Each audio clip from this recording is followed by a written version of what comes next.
Hello gorgeous people, so it's New Year's Day today and I thought I would film another video. Oh, sorry, just getting comfortable in my bed.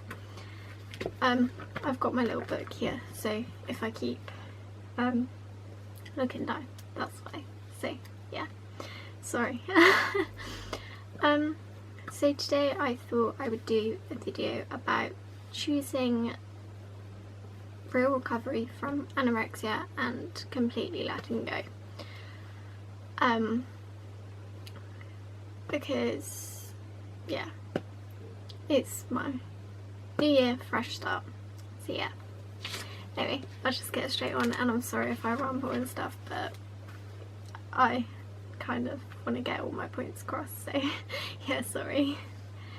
So 2019 was probably the absolute worst year possible for me, but it's also the year like I've realised a hell of a lot of things and I've learned a lot, and 2019 was the year that I almost died on more than one occasion because my eating disorder had got that bad.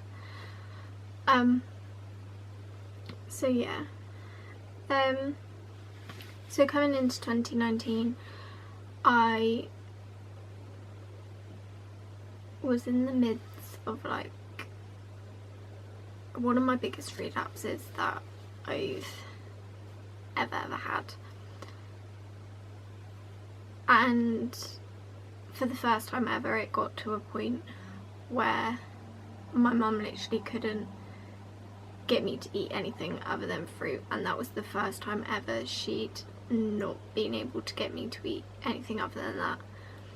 And it's the first time that I'd almost just completely given up.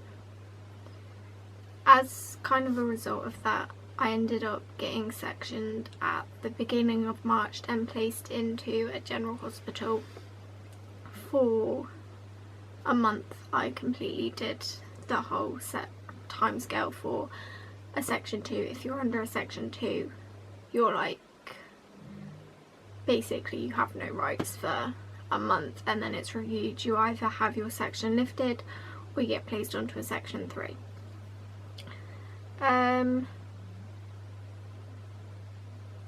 Anyway, being in hospital was very, very detrimental to my already kind of like fragile state of mental health, and it very much triggered off my PTSD and feelings of unsafety and just not feeling brilliant at all.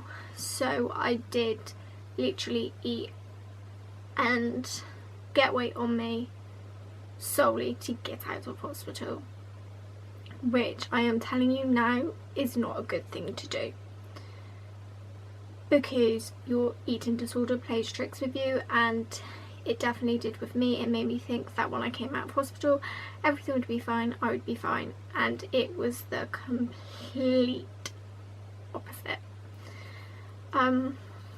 Because of certain things that happened in hospital and because of the teams that I was under,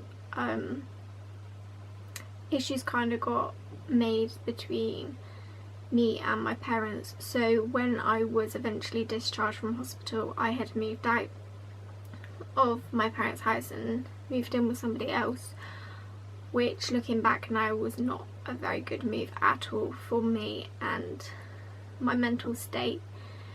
But I wouldn't change that, because it made me realise a lot of things that if I hadn't have moved in with that person I would never have realised, and I would very much be still stuck in the same situation and constantly be going around in a cycle that I get myself into. Yeah, sorry.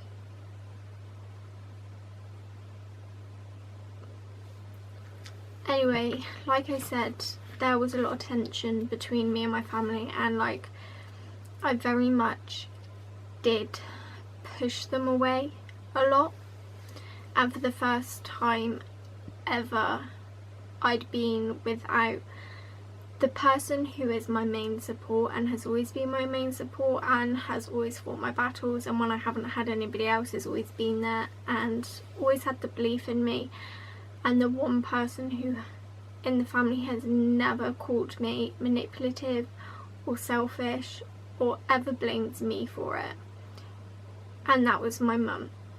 Because my mum is literally the one person who will treat me differently to my eating disorder and recognises the two of us as separate things, which is really helpful. But because of that, my eating disorder was very, very much able to thrive and completely consume me. And that was scary. I think I mentioned in my last video there was a time where I was out in the car and I was getting really bad shooting pains in my chest and my limbs were going numb, and I was really struggling to even breathe, and my eyes just kept like opening and closing, and I was just going in and out of consciousness, and it terrified me. And it's the first time I've properly ever been scared for my life. Yeah, sorry.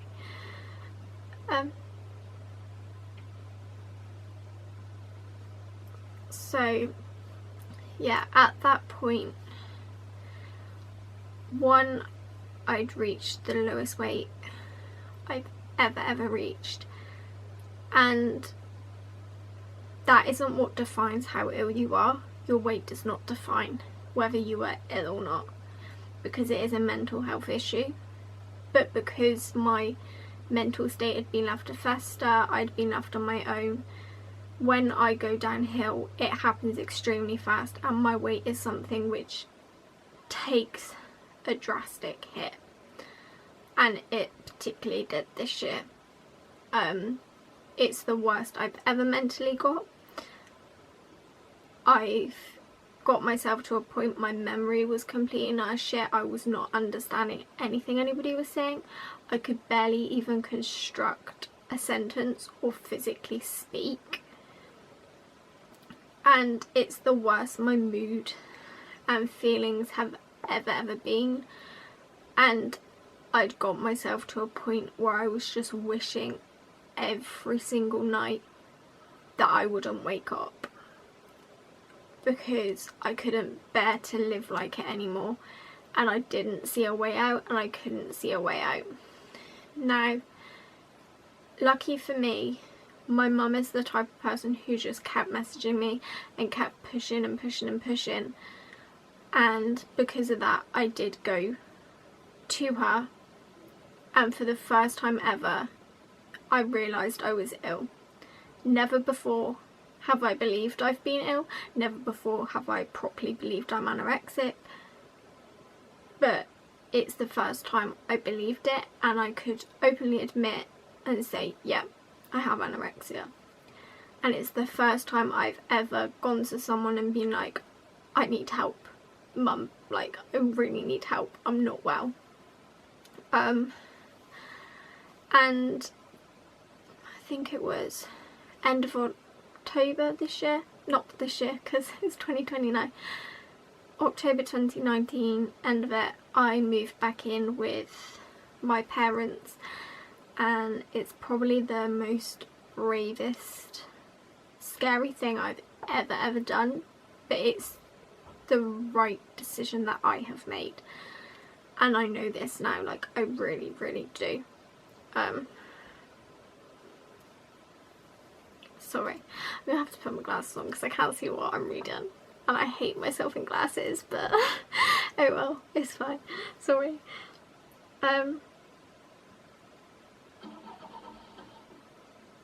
Yeah, anyway, so I've been living with them since the end of October again, and I will openly say that even though I could admit I was ill and I was struggling, I still was refusing to let go of behaviours and habits which are not healthy, and I was still engaging in a lot of behaviours and not ready to let go until now. I had a very long discussion with my mum. Like I do, I have lots of discussions with her and I repeat the same shit over and over again, but my mum and dad both just sit and listen to me repeating the same shit over and over again. But she, getting in a comfier position.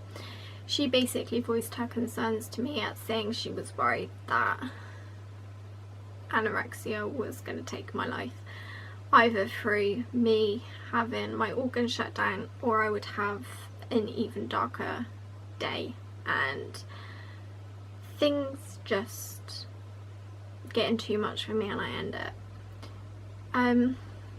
So I was open to her about behaviours I'd been engaging in, so she's monitoring me a lot more, which is hard, and like my eating disorder absolutely hates it and it's making me feel anxious and it's making me relive certain things I really don't want to relive, but it's something I do have to go through and it's perfectly normal to feel and it's very unnatural not to feel.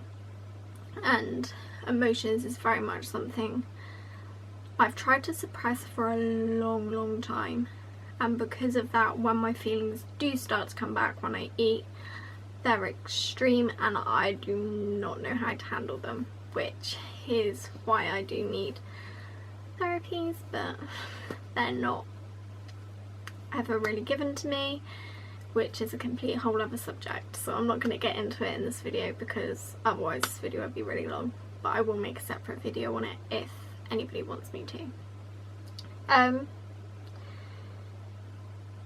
So yeah,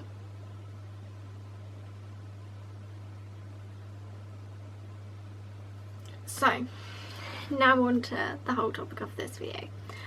So 2020 is the year I've decided I want to fight to get better, and not because anybody is making me or to make anybody else proud. I want to fight for me and I want to fight because I want to get better and I am choosing to get better. I'm not being pushed into it. I'm not doing it to get out of doing something I don't want to do or going somewhere I don't want to go or being somewhere I don't want to be.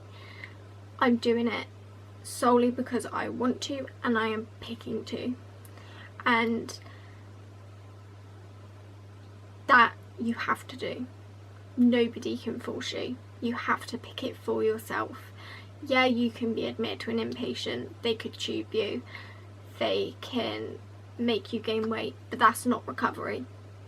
Yeah, your weight will go up, but your mental state isn't going to change. Unless you want it, you're going to continuously be in this cycle of restoring weight, restriction.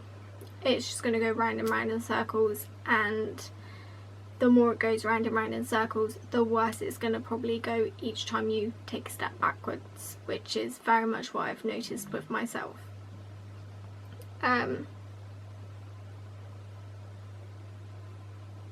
So yeah, the reason I have kind of come to this decision and realisation is because I'm tired and I'm exhausted and I am fed up with being ill. I hate it. Like, it's miserable, and like I said, I dread waking up because I know each time I wake up it's going to be the same shit over and over again. I'm going to have to engage in all these behaviours, I'm going to have to stress out, I'm going to have to overthink about the same shit over and over again, and I'm still going to feel shit, I'm still going to feel awful about myself, and I'm still going to hate myself, and I'm still not going to have a life, because existing and living are two completely different things, and I am not living at the moment. I'm merely just existing, and I don't want that. I'm tired of it, I'm sick of it, and I hate it, and I hate what it's doing to me. I hate what it's doing to everybody around me, I just absolutely hate it. Yeah. So, because I've reached this point, really there's kind of 3 ways it could end up going. I continue to engage in my behaviours and refuse to let go of my eating disorder, and my organs shut down and I end up dead. Or I end up in a hospital and being a revolving inpatient person, which I don't want to be. 2, I just completely give up and I end it. Or 3, I fight and give recovery a chance.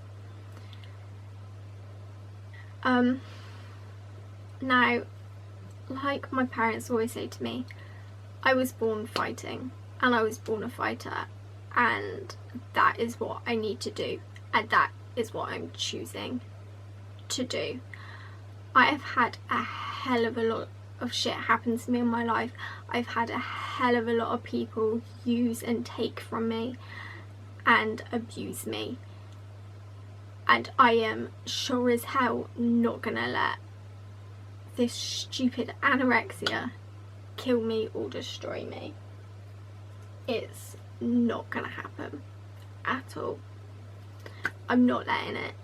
And I know it's easier said than done to say, oh, I'm gonna get myself better, because it's not easy. It's not. It is one of the hardest things I'm gonna have to do, and I know that. But I've almost had my heart fail on me more than once this year, and it killed me. I've tried ending it because of how anorexia was making me feel, because of how somebody else was making me feel and treating me. And I can't put people through that. I can't put myself through that again. I need to fight, and I'm wanting to fight, and I know it's going to be hard. I really do.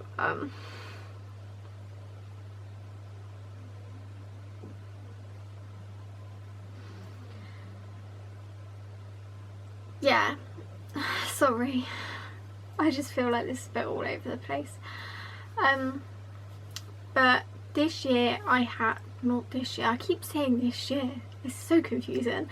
2019 was literally the year I hit rock bottom, and eating disorders are hell. They are absolute monsters. They are the worst kind of monsters, and I would not wish it on the worst person alive. I wouldn't wish it on anybody. And I have started to eat again, and yeah, I feel extremely guilty anytime I eat, and I feel like I'm a fake. I don't feel like I'm ill because I'm eating food, but the fact I'm having those thoughts means I am really ill, if you know what I mean. Like, if you're having those thoughts, you'll clearly have disordered thinking. And yeah, I have had to admit this year, oh, for God's sake, this year, last year, sorry, just, you know what I mean. I've had to admit, I'm terrified of gaining weight. I am. I'm scared of it because I'm so used to being in the body that I am currently at, and I don't see what everybody else sees. I don't see myself as fragile. I don't see myself as looking ill or sick, which is another really scary thing about anorexia. It doesn't allow you to see the reality. It allows you to see what it wants you to see so that it can keep its grip on you. And yeah, it makes me relive and feel things that are very unpleasant for me. But it literally is trying to do everything in its power to keep its grip on you. And you've got to push past it. And I'm trying to do that.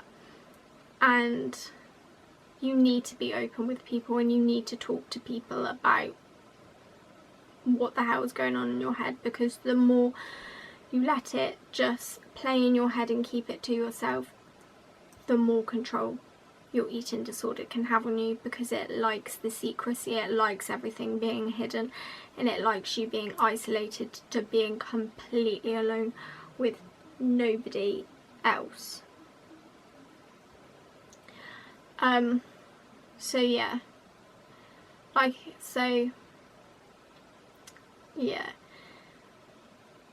came home October, like I said, and I came home basically dying. I couldn't even shower myself, I couldn't put any food towards my mouth other than flipping strawberries and raspberries. Like, that's literally all I could eat.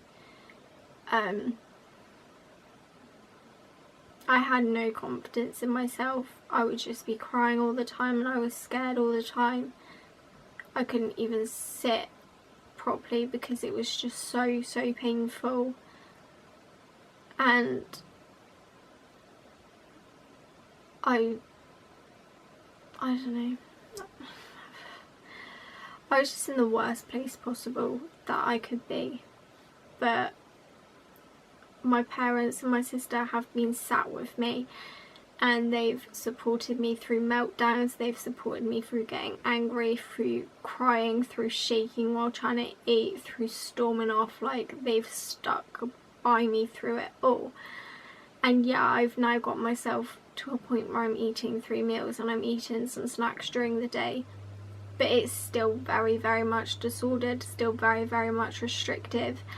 And 2020 is the year I really want to challenge that, and the year I want to face everything head on, because it's like my mum says, I've been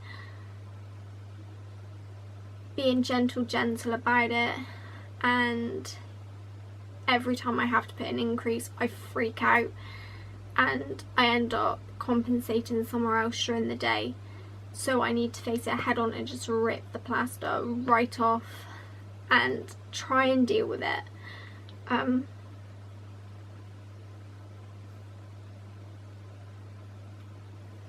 Yeah, I do very much realise that I've not been in proper recovery ever, and me saying I want to recover and trying to do that is me wanting to commit to proper recovery. And because I've said that, my eating disorder has got so much louder, it's got evil, it's horrible, and it's making me a lot more anxious and a lot more scared.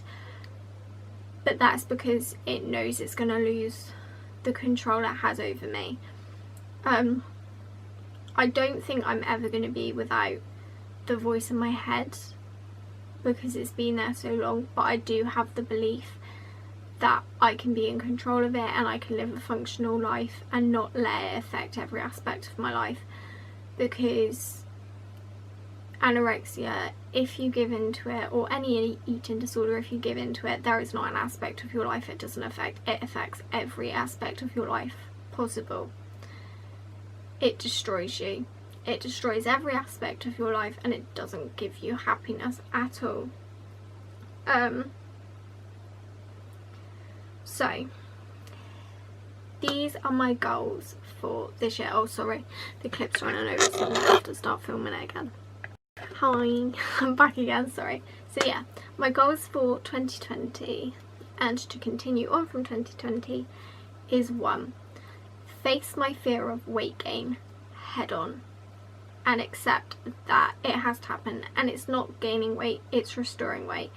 I should never have lost the weight and I need to put it back on. Therefore it's not gaining weight, it's restoring the weight I need.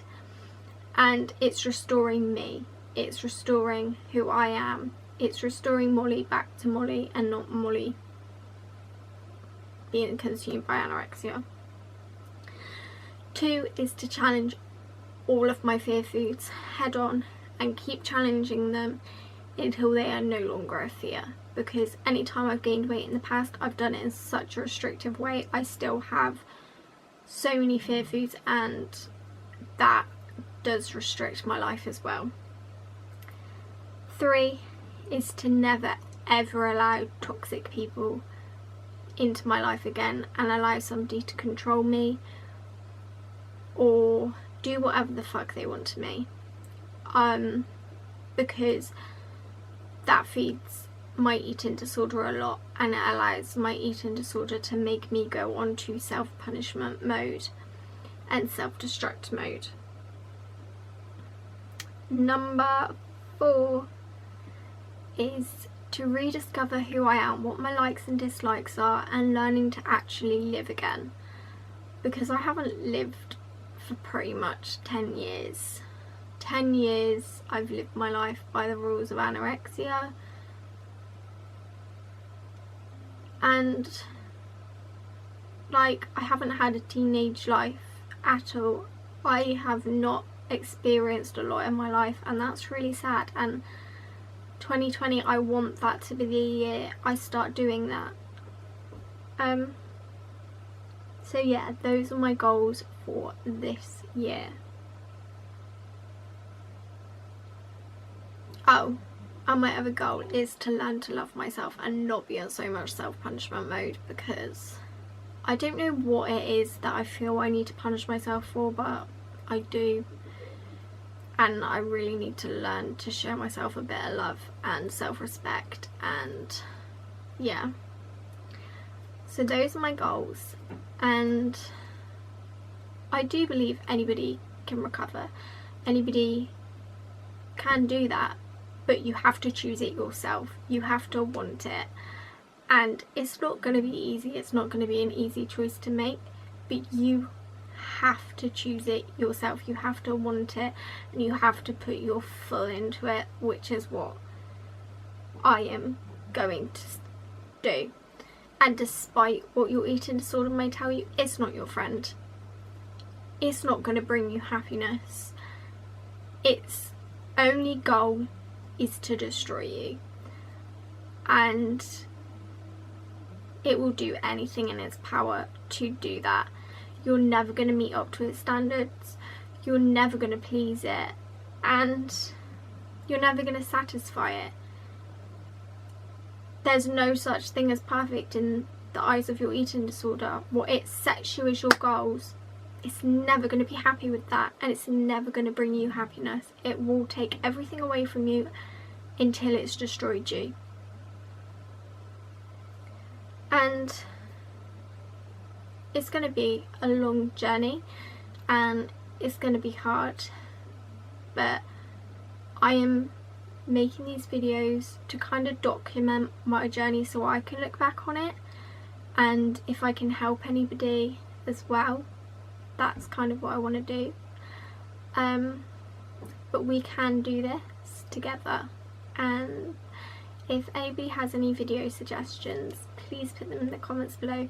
And I'm also sorry if this video is like a ramble and it didn't make any sense and I've just like been pausing a lot, but yeah, sorry, my head is still a bit all over the place.